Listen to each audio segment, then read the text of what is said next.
দেশে যে প্রাইমারি গুলো হচ্ছে সেগুলো কি ইঙ্গিত পাচ্ছেন যে আগামী সেনেট কংগ্রেসের ক্ষেত্রে কতটা ডেমোক্রেটরা সবাই যে বলছেন যে তারাই একদম চলে আসবেন, কতটা আসবেন? টেক্সাসের সিনেটে যদি ডেমোক্র্যাট উইন করে, ইটস গোনা বি হিস্ট্রি। তখন it's a very scary situation for Republican party. এবং আলাস্কাতে দেখা যাচ্ছে, ওহাইওতে দেখা যাচ্ছে, মেইনে দেখা যাচ্ছে। So we feel like Democratic Party is feeling like at least they could flip four senatorial up. So তারা যদি চারটা সিনেটকে তারা ডেমোক্রেটিক পার্টি আনতে, they gonna be majority within that. হয়তো তারা ট্রাম্পকে এখন আর ইমপিচ করবে না, but they will work with Trump to look, either you listen to me, listen to us, Democratic Party's philosophy, whatever we submit, you sign it. Otherwise, we're not working with you. আমরা বলছি মধ্যবর্তী নির্বাচনে অর্থনীতি, Iran যুদ্ধ, কানাডার tariff এইসব বিষয় প্রভাব ফেলবে। একই সাথে অন্য আরেকটি ইস্যুও এখন ডেমোক্রেটিক প্রাইমারিতে আমরা দেখলাম প্রভাব ফেলেছে।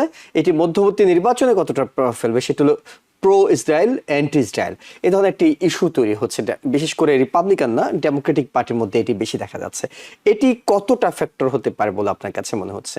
ইসরায়েলের সমালোচনার প্রার্থী কয়েকটি গুরুত্বপূর্ণ, আপনি যেমন মিশিগান বলেন অথবা অন্যান্য জায়গায় ওরা উইন করে যাচ্ছে, কিন্তু কংগ্রেসের প্রাতিষ্ঠানিক নেতৃত্ব both democrat and republican still মানে ইসরায়েল পন্থী।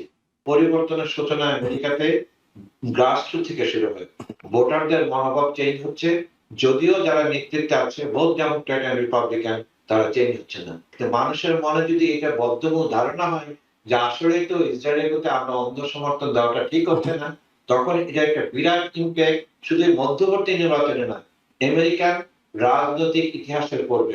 সাউথ ক্যারোলাইনাতে আমরা দেখলাম যে তিনি তুলনামূলক মানে প্রেসিডেন্ট ডোনাল্ড ট্রাম্পের পক্ষে কথা বলা হচ্ছে। সবকিছু মিলে দেশে যে প্রাইমারি গুলো হচ্ছে সেগুলো কি ইঙ্গিত পাচ্ছেন যে আগামী সেনেট কংগ্রেসের ক্ষেত্রে কতটা ডেমোক্রেটরা সবাই যে বলছেন যে তারাই একদম চলে আসবেন, কতটা আসবেন? Well, South Carolina, Lindsey Graham, that sister, Lindsey Graham has been senator for a long time, like more than a life, 20 plus, 30 plus years. So তার বোন এবং he was very popular in South Carolina. People has quite sympathy. যদিও Norman, he was a very smart guy. Um, But you cannot say like it's a credit from the Trump. You know what? It's a quick election. People has simply like তার ভাই মারা গেছে কিছুদিন আগে, সে এখন run করতেছে, so people has automatically sympathy. But it's not a landslide victory. It's 50-48. It's only 4% difference. It's a within the margin of error 3%. So এটাকে I don't see, so I cannot give any credit to the Trump. যদিও সে বলতেছে, you know what, it's my credit, I endorsed her, but it's okay. But beside that, আপনি যদি overall election analysis দেখেন, আপনি 529 বা আরো যেসব পলিটিক্যাল ওয়েবসাইট বা থিঙ্ক ট্যাঙ্ক আছে, তারা তাদের মতে যে Democrat could win even in Texas, is within reach. So টেক্সাসের সিনেটে যদি ডেমোক্র্যাট উইন করে, it's gonna be history. Since 63 or জনসনের আগে বা পরে, তখনই কিন্তু একমাত্র টেক্সাস সিনেটর ডেমোক্র্যাট ছিল। After that nobody ever became senator from that state. So সেখানে যদি উইদিন রিচ হয়ে যায় এবং সেখানে যদি ইলেক্টেড হয়, তখন it's a very scary situation for Republican party. এবং আলাস্কাতে দেখা যাচ্ছে, ওহাইওতে দেখা যাচ্ছে, মেইনে দেখা যাচ্ছে। So we feel like Democratic Party is feeling like at least they could flip four senatorial so তারা যদি চারটা সিনেটকে তারা ডেমোক্রেটিক পার্টি আনতে, they gonna be majority. And at the same time কংগ্রেসে তাদের যদি আর 10 থেকে 12টা পায়, then it's gonna huge majority. So within that, হয়তো তারা ট্রাম্পকে এখন আর ইমপিচ করবে না, but they will work with Trump to look, either you listen to me, listen to us, Democratic Party's philosophy, whatever we submit, you sign it. Otherwise, we're not working with you. So আমার বিশ্বাস Democratic Party will get majority in both houses, এবং Trump will work with the Democratic party. আমরা জানি যে কিছুদিন আগে ট্রাম্পের জামাই কুশনার অলরেডি জেফরির সঙ্গে দেখা করছে এবং তার সঙ্গে প্ল্যান করতেছে যদি ডেমোক্রেটিক পার্টি পাওয়ারে আসে, how to work together. So they already working behind the scene. আমরা বলছি মধ্যবর্তী নির্বাচনে অর্থনীতি, ইরান যুদ্ধ, কানাডার ট্যারিফ এইসব বিষয় প্রভাব ফেলবে। একই সাথে অন্য আরেকটি ইস্যুও এখন ডেমোক্রেটিক প্রাইমারিতে আমরা দেখলাম প্রভাব ফেলেছে।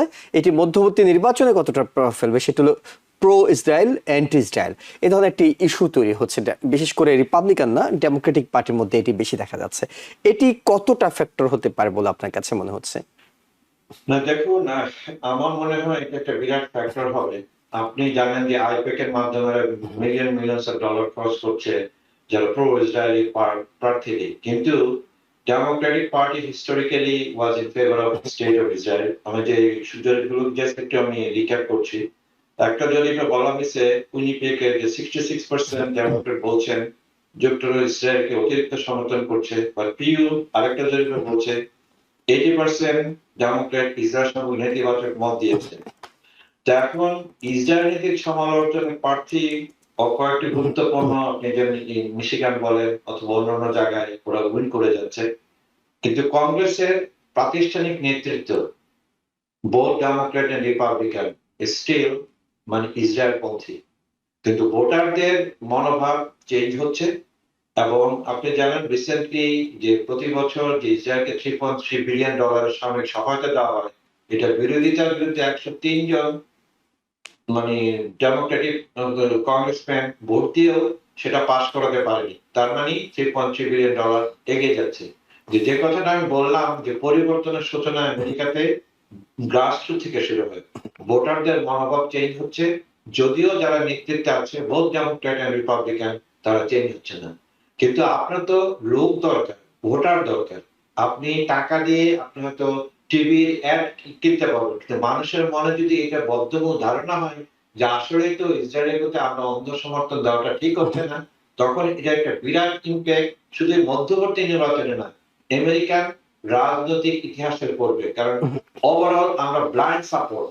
আপনারা মানে ইসরায়েলের ব্যাপারে আমি সবক্ষণ ইসরায়েল একটা যদি বাচ্চা মারা যায় 10 বার আমরা সিএনএন দেখি, অথবা 100 বাচ্চা মরে যাচ্ছে কোনো একটা খবর নেই।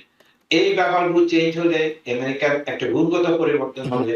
আমি এটা আরেকটা বলি যে আমেরিকান ফরেন পলিসি এবং এই যে ট্রাম্পকে এখন করছে, আশেপাশে যারা আছে বা বিভিন্ন গুরুত্বপূর্ণ জায়গায় যারা আছে, তারা সব ইসরায়েল পন্থী লোকজন। তারা ইসরায়েলের পক্ষে হয়ে আমেরিকার মানে নীতি নির্ধারণ ঠিক করছে।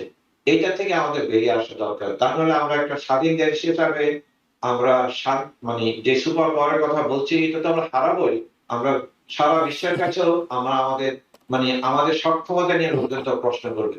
এটা আসলে ইসরায়েলের জন্য খারাপ। ইসরায়েল কেন এটা করছে, এত হার্ড লাইনে চলে যে সবকিছুতেই নাক গলাচ্ছে। তারা যদি আসলে এক্সিস্টেন্স বেঁচে থাকতে চায়, ইসরায়েলকেও রিথিঙ্ক করতে হবে যে পলিসি তাদের জন্য একদিন বুমেরাং হয়ে দাঁড়াবে।